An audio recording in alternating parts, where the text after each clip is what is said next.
Welcome to Hanging with the Chads with both the Chads, Chad Springer and Chad Boudreaux, ladies and gentlemen. Boudreaux, how is it going? It's great, man. I've been looking forward to this for a while now. So Oh, yeah, me too, brother. All right, ladies and gentlemen, this is the co host, Chad Boudreaux. He is a United States Marine Corps veteran, just like myself. He is the athletic director at Celebration High School, and he is one of my closest friends here in Central Florida. And we are going to have a great time today. We have a great show ahead of ourselves. We have an amazing guest, one of my coaching mentors, one of the greatest coaches I've ever been around, Scott Miller. He's an Army veteran. He's a state championship winning head football coach in North Carolina. This is going to be a very, very fun and exciting episode for all of you. So if you're ready, I'm ready. Let's get into the show, brother. So we're going to start off with our top sports news right now. Liverpool, they extended their lead in the Premier League. What do you got to say about that? I mean, they seem like they're unbeatable right now. Salah is just racking up goal after goal after goal. Ever since ever since they brought him in, like Liverpool's brought themselves back to glory. It hurts me to say that because I'm a Manchester United fan, I bet it does. and it just sucks watching it. But man, they're magic on the field right now, especially with them on the ball.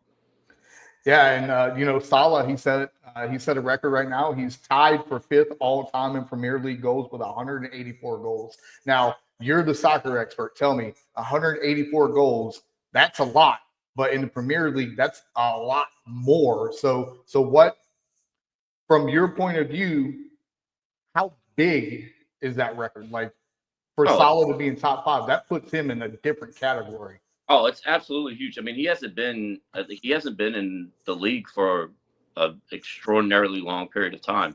So for him to be able to score that many goals, it's unreal. And a lot of it just the way he moves off the ball, and when he gets the ball, he puts himself in a position where he can score when he needs to. So, like, hats off to the guy. He's phenomenal. Yeah, that is absolutely an astonishing record. And I'm not a Premier League guy. I watch soccer. I don't follow it as you do.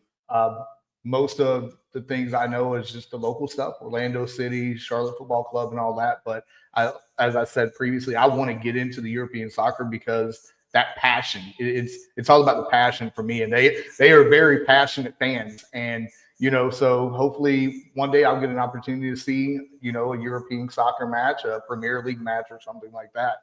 So, you know, getting into American football now, which is my side of the story here, there's a lot going on this week. The Bears, they're trading for Joe and Jonah. The Seahawks, they got Gino in a big trade Friday night. That nobody's seen that one coming. The Bengals are letting Trey Hendrickson look around for a partner. Now we're in the NFC woe over here, in the poor old NFC South with our Panthers and our Saints, excuse me. So it's hard to say that name, because I hate all NFC South teams.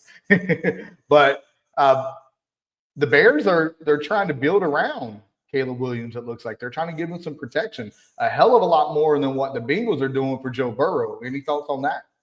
Yeah, I mean, I still don't think Caleb Williams is the answer for the Bears. He's he's so inaccurate when he's throwing a ball. At least with Joe, and granted, I am a homer. I'm an LSU fan, so of course I'm gonna say Joe's better. But I mean, Joe's still putting up numbers with no protection, and Caleb's just lost. It seems like out there. I don't know if it's maybe because it was just a rookie curse, and maybe next year he'll freaking come out and be able to play his thing. But I just don't see it out of Caleb Williams. Yeah, wasn't it two head coaches and four offensive coordinators his first year? Really not going to set him up for success.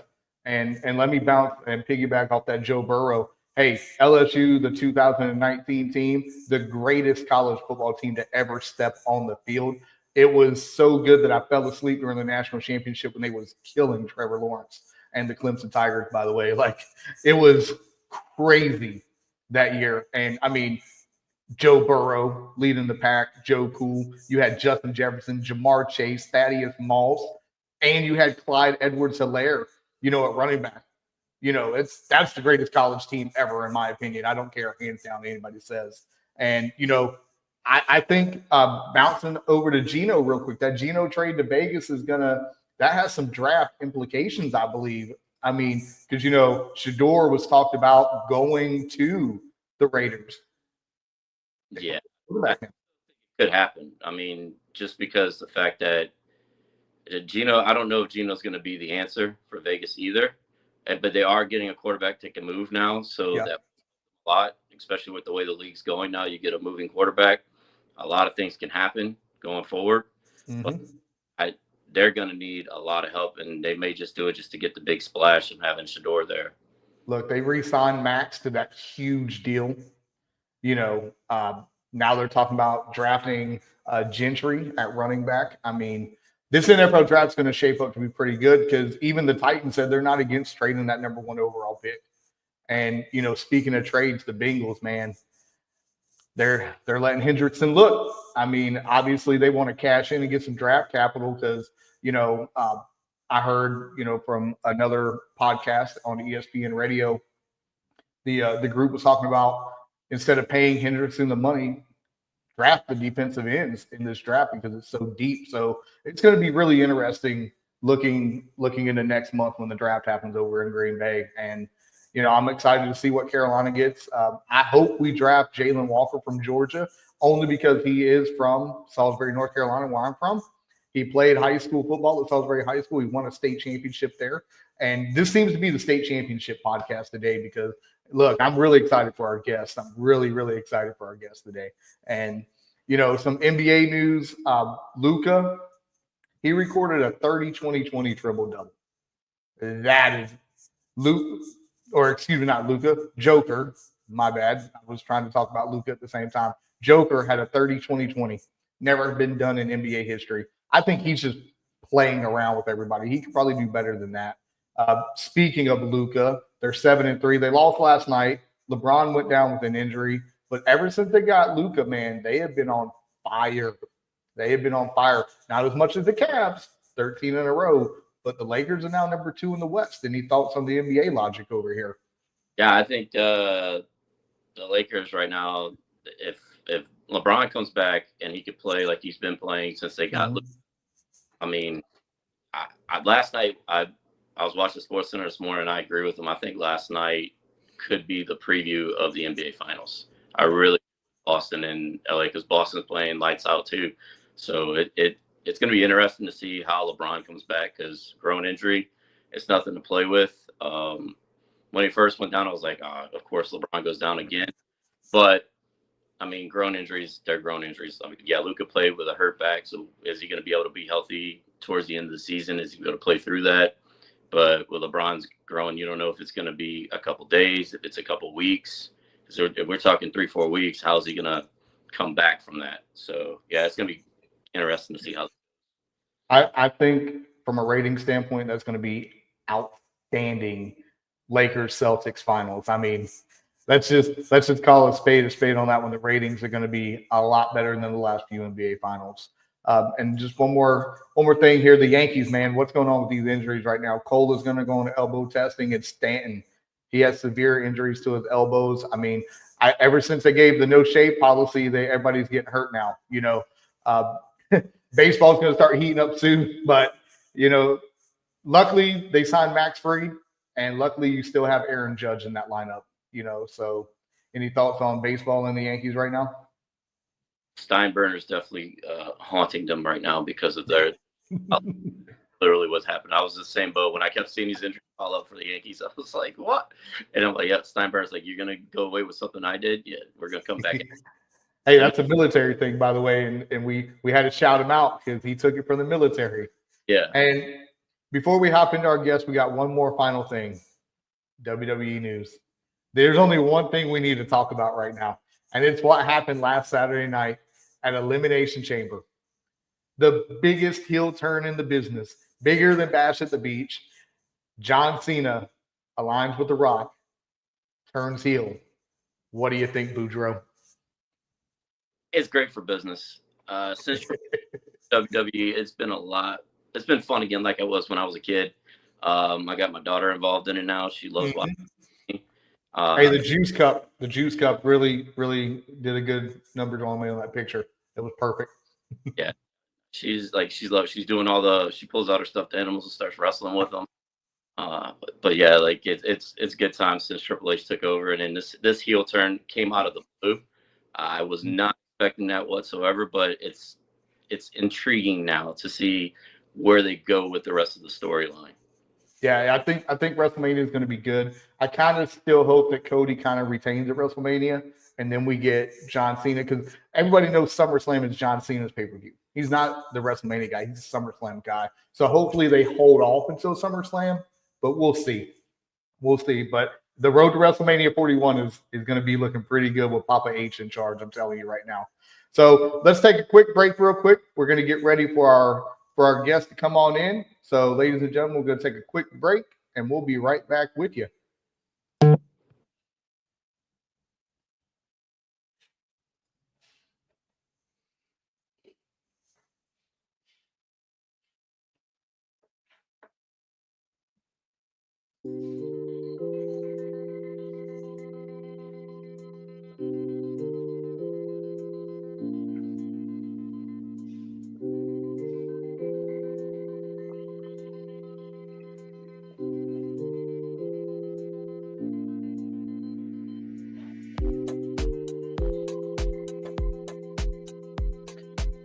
And welcome back, ladies and gentlemen.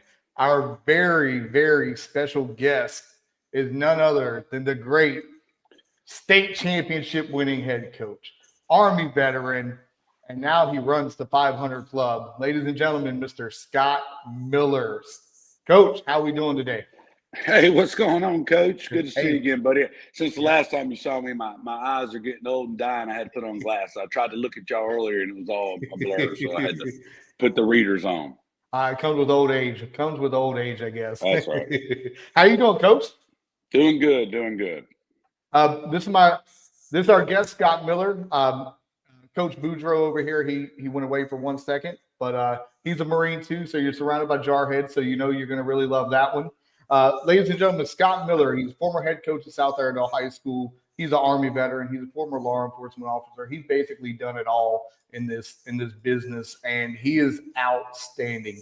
Probably one of my biggest mentors in the coaching game. Coach, I probably told you a million times that year or two I coached with you, changed my life for better as a coaching standpoint. I actually learned how to be a coach instead of just coach. And you and that staff, whenever I was there, was just outstanding with us. And I appreciate everything because all the tools you helped me gain as a coach to make me a better coach, a better AD, it's because of that staff that I was around. And I truly appreciate you with that. And I appreciate you being here this morning. I'm really excited to have you here. And you ready to get into this and have a little bit of fun with us? Yeah, buddy, I appreciate it. Yeah, it was a fun time, and we were glad you were able to get your foot in the door with us. Yeah, man, that was a hell of a good team too, man. I had so much fun coaching. So let's talk about this. Let's get into it right here. You're an Army veteran. Yes, What sir. got you into coaching? Just the love of the game. I grew up watching my uncle play every Friday night. Had a single mom that raised me, and we went to football games every Friday night. She was a booster club treasurer and secretary for 25 years, and I got hurt my senior year and couldn't play, but always wanted to coach. Then you have a kid. My oldest son, Scotty, I started coaching him when he was 5, and just was fortunate enough to get into the high school ranks while I was still a police officer. Yeah, and so you got to coach Scotty, you got to coach Gavin, your middle child. You hung up the whistle before Bryce got in. Do you wish you would have got an opportunity to coach Bryce, or you just having fun watching him grow now? Probably, but Bryce and I are too much alike, so I probably would have choked him on the sideline and got arrested or something like that. So it's probably a good thing that I didn't coach it. Yep, good kid. You're a great man. So getting in, what qualities did you take over from being in the Army and being as a law enforcement officer into coaching? Any traits and anything you use? Obviously, motivation, things like that. Yeah, I would say motivation and leadership. The biggest thing for me was, in the military, they really beat into your head attention to detail. Yeah, you were very And when attentive to detail. That's for you sure. learn that in basic, and when you move on and become an NCO. So the attention to detail that I learned in the military, I learned it from my parents, but it's not really ingrained into you until you get in that kind of structured environment. So taking that, it helped me be a better police officer. The problem solving with police officer, you get out there, people yelling and screaming, try to figure out a way to get through it, because not every in the civilian world, in the military, you tell somebody to do it, they do it. In the civilian world, you got to convince somebody to do what you tell them to do. So I think that was the biggest things I took out of it. Yeah. So you won the 2012 North Carolina High School Athletic Association 2 AA state championship. Tell me, going into that championship game, and this is basically probably the way for any game, how did you approach the championship game knowing you was about to play for a state title, even though you've already been playing for 15 previous games? Was there any changes to the way you set anything up, or just you got a feel for it? I guess the only changes are, I've never been that far in the season. We made it to the third round. The year before we were undefeated and got beat by another undefeated team in the third round. But just getting over that long season. But no, we kept things the same. I can't remember who it was that pissed me off on that Thursday of walkthroughs, throwing a ball up in the air and hit my daggum starting cornerback in the head, and I thought he was concussed, and I lost it. Everybody had to do up down. So to me, it was the same old Thursday. I just trying to get to that game, but it was a good time. Yeah, and so you end up winning, and again, that was history making in itself for South Iredell. I mean, now from my point of view, this is my own point of view. When you took over a few years before, you legitimately changed the culture. That first year, y'all went undefeated, and was it the first round loss, right? And then the second year, you made it to the third. Then you won the title, and then it just carried over to whenever I got there. We made it to the regional semis, and we just ran into AC Reynolds that year, and just a couple of bounces didn't go our way. That consistency over that still wasn't a rough in the punter. It was not. It was a full block, and I'm going to pull the clip up and show people. But that was a block. Oh my goodness, that was a block. And so the consistency for 11 years being at South Iredell, that was just straight consistency, consistently winning, consistently growing the program. What are some of the challenges you had to face over that time? Well, the first challenge was to change the mentality of that program. Before we took over, the school had only won 36 games in 10 years. Yep. And we won 8 games the second year I was there with Coach Atkins, and he left, so there was no winning. So we had to change the culture of that whole team and that community to get them to want to buy in and want to play. So that was the first thing we had to do. And unfortunately for us, we had some good kids that really listened to us, and we were able to win every game. We lost in the first round. The other team scored with 7.6 seconds left, and then went for 2 to beat us 42-41. So it was just one of those type things. But the culture was the biggest thing.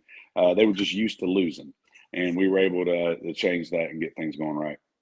Yep. And so you spoke about the 36 games, the 10 years prior that you was there. In the 11 years you was there, you won like 98, 99 games. That's consistently winning right there, Yeah, it was, and even it kills me that we had a couple losing seasons, but even those losing seasons, we were competitive. Oh, yeah. Only a couple times when we ran into some state level teams when we were a little bit down, and I didn't do a good enough job to get us prepared, that we got beat by a lot of points. But even that last year, that COVID year, I think we went 4 and 5, I don't know, 3, whatever. 2 games we lost. One game we lost by a touchdown, and one game we lost in overtime. So we were least competitive. People knew when they played us, we weren't going to be, just one of those losing teams. Yeah, that's exactly right. I think that year, the first year I was there, we lost our 3 games by a combined 14 or 15 total points the entire year. And from going from law enforcement into coaching, and now where you're at now, what is your point of view being on an outside right now? What do you think one of the biggest challenges facing the high school coaches today? Technology is a great thing, but it's also a bad thing because with this technology, every parent, every kid in the world, you got all these programs that are letting them pay somebody $1,200 with recruiting service. So it all comes down to the unrealistic expectations of parents and players. Everybody thinks they're a Division I player when there's nothing wrong with being a great high school player and going on and living your life. Everybody is playing, not everybody, but it's just that realm of, hey, let's play as a team. Everybody wants to be not everybody. I say that. It's just the ones that are emailing. When I left, I had a good friend at Wingate University, a coach down there told me he was just a regular position coach. He'd get 120 plus emails a day, every day, from parents and girlfriends and grandfathers and grandmothers sending highlight videos. So everybody thinks they're a big time college player when, you're just a good high school player. I think that's the biggest challenge now. Guys, yeah, technology does play a big role. Down here in Central Florida, we see it on the daily. I mean, because we get football year round down here. We get our spring game. We get a legit actual spring football game. So it'd be like South Iredell going to North Iredell and playing a game in April. So we see it a lot down here in technology. Everybody's throwing their highlight videos up, and I see the kid that's 5'5", 210 pounds, thinking he's going to go to Alabama, and I'm like, more like Alabama A&M West Institute or something like that. Yeah, I mean, and I tell them there's nothing wrong with that, but it's just the unrealistic expectation. I used to teach in my class. If you live in this country, you're a citizen. You can be the president. You are absolutely right, but we only have 47 of them. Yeah. So yes, you got to have other plans. And to be, you can be successful in everything. It's just I think that's the biggest problem. Oh yeah, and it is a gift and a curse because when technology don't work, there's your huddle sideline right there. I couldn't tell you how many times I had to go in the middle of the game, reset up some huddle sideline. I'll tell you, I got really good at that. So, all right, other than the state championship, what's one of your biggest memories from South Iredell that you're never going to forget, other than the state championship? People ask me all the time, man. It's funny. This is of all those games, the semifinal against Salisbury. I run a swinging gate after every touchdown. I think we go up 27-14. We were down 14-0 maybe at the half, and friggin' I dang called the dang fake, and Scotty, I think he slipped and got tackled. And so it's 27-14. Did they score real quick and make it 27-41? I remember thinking, what the hell am I doing?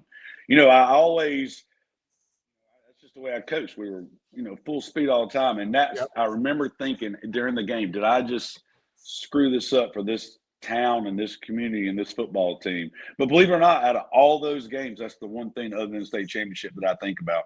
I think how stupid I was at the time. But I'd have done it any other game anyway, so I guess it worked out. Hey, it worked out well. You still won. Yeah, exactly. Yeah, you still won. When he fell down, I was like, what am I doing? Hey, you can blame the Salisbury field for that. They didn't really take care of their field that year. That's right. And they was running the triple option, so nobody really cared about them too much. That's right. So any advice for young and upcoming coaches you might want to give? Anybody out there who might be military-esque, like all three of us? We've all served. We all went into teaching, education, coaching in some way. What advice are you going to give that person that says, hey, Scott, I know you did the Army. I know you were the head football coach. I know you coached ball. I want to get into it. Give me some advice. What do you got? To go into it 100%. If you're going to be successful in anything in life, you've got to go into it 100%.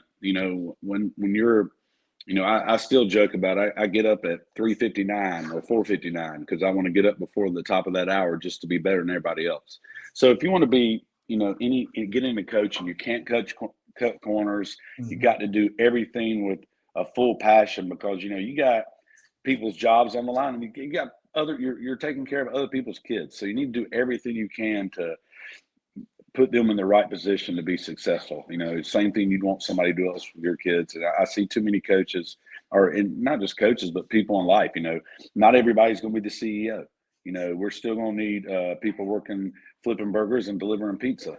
But if you want to be a great head coach or a great coach, you've got to go that extra mile and do everything you can to be successful. And don't leave any stones unturned. Yeah, absolutely. That's some good advice. And as I said earlier, I mean, you and that staff taught me how to actually be a coach. It's no raw. It's actually get down in the gritty. Look, you inspired me because when we did those sack drills, you was out there running with the kids. So if you're Yeah. inspiring me on the sideline, imagine what it's doing for those kids. You're out there literally in the trenches, getting dirty with them, doing the push-ups, doing everything you can, and that's inspiring. I mean, and that's why a lot of people look up to you, I look up to you and respect you. It was like a homecoming every time I came back in there. And I really enjoyed, coming back and speaking to you and still learning from you even today. It's been Yeah. 8-9 years since I coached for you, other Is that than the how long it's COVID been? year, Wow. other Yeah. than COVID. Really don't count that year, but I do on my resume. But Yes, at sir. the end of the day, it's always a pleasure. You've always been a good friend and a good mentor, and you guided me out here to what I am today, and I appreciate that.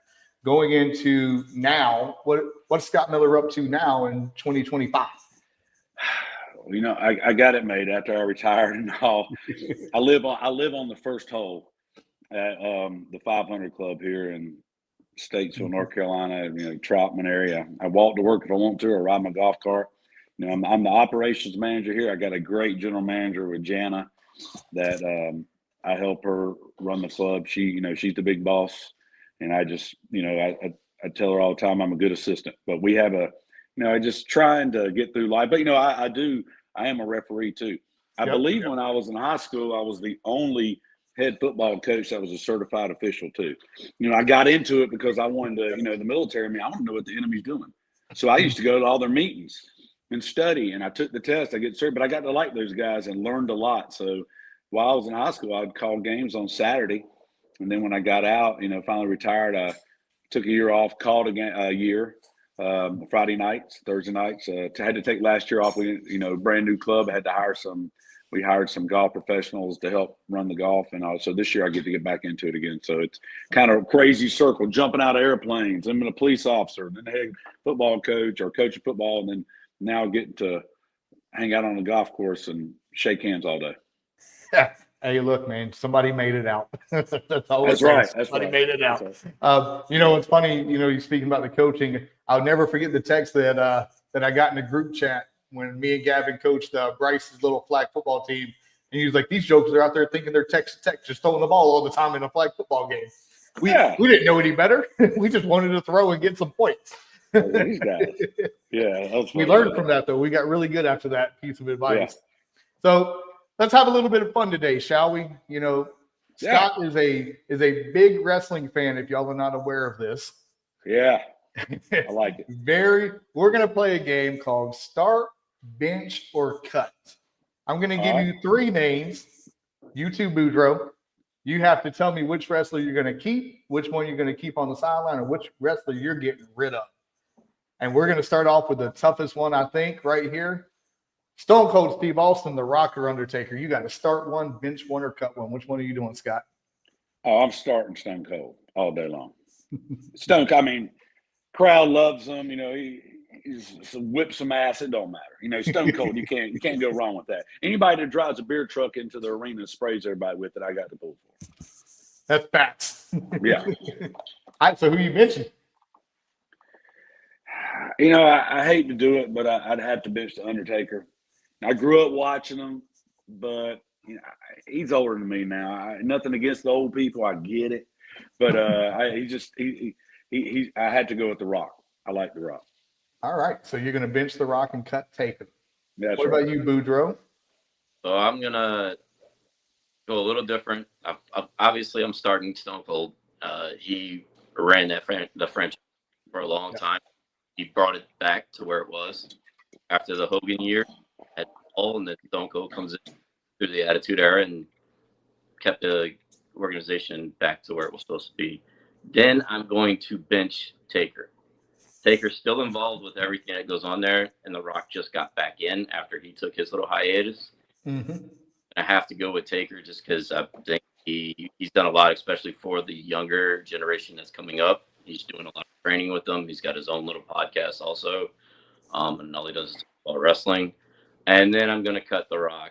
I like The Rock. He's great. He has a great story behind him, but he also had his dad help him get into the organization. Fair enough. And honestly, that's the way I'm going to go. I'm going to start Stone Cold. I mean, he's the blue collar working man. Everybody wants to beat up their boss and drink beer. So, I mean, Taker was loyal as loyal can be. The Rock, the moment he seen some bigger green lights out there, he left. So, yeah, that's the way we're going to roll. Let's get into this next one here. This is the tag teams over here now. All right, we got the Road Warriors, the Steiner Brothers, or the Hardy Boys. What are you doing, Scott? Who you starting? Who you benching? And who you cutting? Dang, I was hoping you're going to have the New Age Outlaws on there, but I was actually gonna put the New Age Outlaws on that, there. that was back during my I got to go with the Road Warriors. Those guys for so many years just came in and didn't mess around. You hear that song drop, they come in and just slap people around and just devastation. The bench, I'm going to bench probably the Hardy Boys. Hey, guys are from North Carolina, so I got to keep them on the roster. And then I'm gonna have to get rid of the Steiner brothers. I liked them, but I didn't. Just with all the backstage stuff that everybody had with Scott. That's just the way I have to go. Boudreaux? Yeah, I'm kind of gonna mirror that one because the Road Warriors. I mean, you still go around, people still wear like shoulder pads, so like That's right. Still relevant today. So you got to go with the Road Warriors as your starters. Yeah, I'd say the Hardy Boys. Everybody loved them. Their story was great, and they're fun to watch. And then the Steiner brothers. Yeah, the backstage stuff throws me off with them. They were just not friends with anyone. So yeah, I'd go the same way. Hey, 3 for 3. That's the route I'm going on that one too. All right, we're gonna get one more here.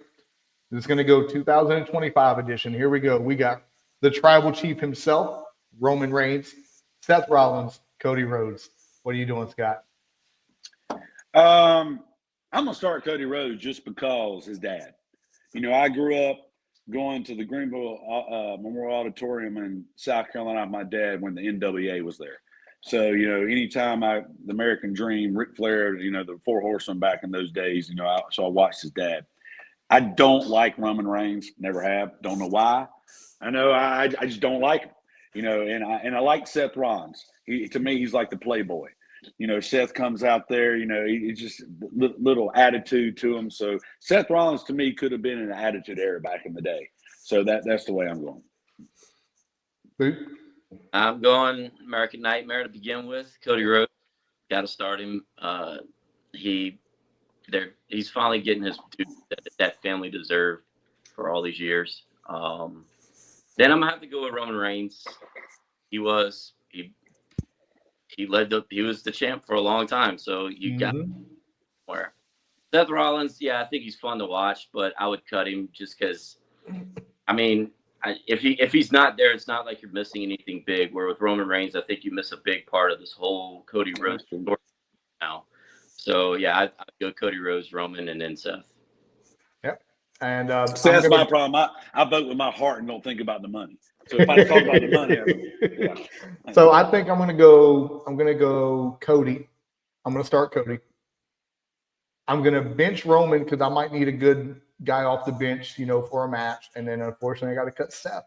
I mean, Cody he's the face right now. Roman was the face for 3 years.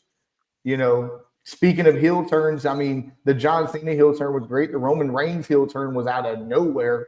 I mean, they forced him down our throat for so long to be the big dog and all that. And then all of a sudden he comes back, beats the crap out of everybody during COVID, and look at him now. So that is Start Venture Cup with Scott Miller. And Coach, I appreciate you being here today. We hope to bring you back again for another segment if you ever want to come out. Any final advice for anybody before we get out of here? No, I don't have. I just be great. People laugh at me because out here yesterday, we had 190 some golfers. When we have big days, I always wear a blazer and we have our logo on it. And people are like, "Hey, Scott, what you dressed up for?" And I used to teach my kids, every day's an interview. You never know who's watching. I used to tell that football team, man, don't act up in the town. You never know who's watching. You act like a fool in Food Line. The guy at the end of the aisle You might not know it, but he might be that girl you like's dad. Somebody's always watching you. So no matter what you're doing, always try to do the harder right over the easier wrong. And if you live that, then you're going to be successful in life. All right. Hey, there you have it, ladies and gentlemen. Coach Scott Miller, state championship head coach, Army veteran, the ruler of the 500 club. Ladies and gentlemen. No, not the ruler. No, come on, don't be saying that. I'm just a hang out with guy. Miss Jana, she runs that place. Hey, for all your golfing needs, visit the 500 Club in Statesville, North Carolina. That's right. They got memberships, and it's free to play to the public, ladies and gentlemen. And we have a huge discount for veterans. Hey, veterans discounts. We love that. Ladies and gentlemen, Scott Miller, we're going to take a quick break. We're going to come back and finish it up. Scott Miller, Thanks, everybody. guys. Thank you very much, Coach. Have a good one.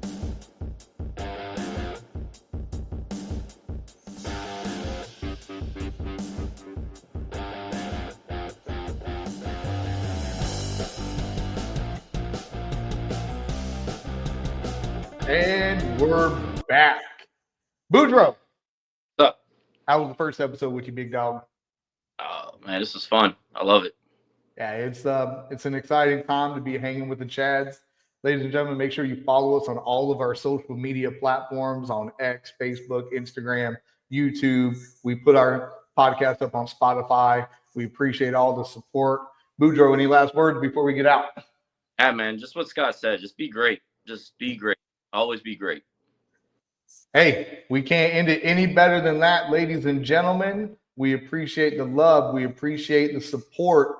And as always, be great. That's how we're going to start ending our show from now on. Ladies and gentlemen, until next time, have a wonderful day.